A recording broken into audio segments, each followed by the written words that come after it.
ഇപ്പോൾ ഒരുപാട് ആൾക്കാർ ക്രോഷ്യ ചെയ്യുന്നുണ്ട്. ഇനിയിപ്പോൾ ചെയ്യാത്തവരോട് ഞാൻ പറയും പഠിച്ചോ.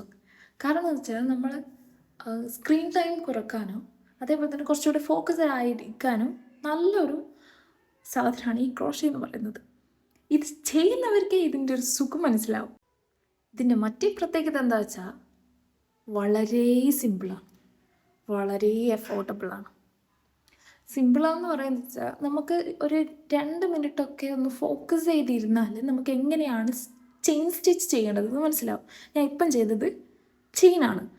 ഇനിയിപ്പോൾ ഒരു 2-3 മിനിറ്റ് കൊണ്ട് നമുക്ക് ഡബിൾ ക്രോഷ്യയും ഡബിൾ സ്റ്റിച്ചും പഠിക്കാൻ പറ്റും.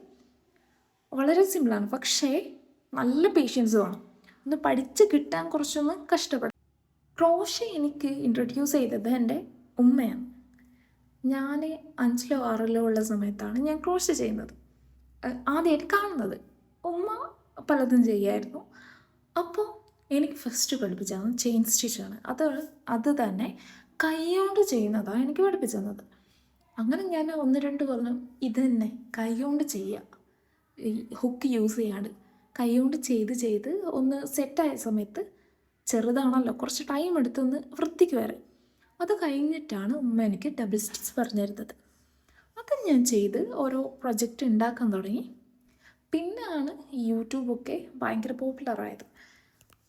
പിന്നെ ഞാൻ ഓരോന്ന് യൂട്യൂബ് നോക്കി ചെയ്യാൻ തുടങ്ങി. ഇപ്പം റീസെൻ്റ്ലി ആണ് ഞാൻ ഇതൊന്ന് പൊടി തട്ടിയെടുത്തത്. അപ്പം ഞാൻ പറയുകയാണ്, വളരെ സിമ്പിളാണ് നമുക്ക് ഈ ക്രോഷ്യ ചെയ്യാമെന്ന് പറയുന്നത്.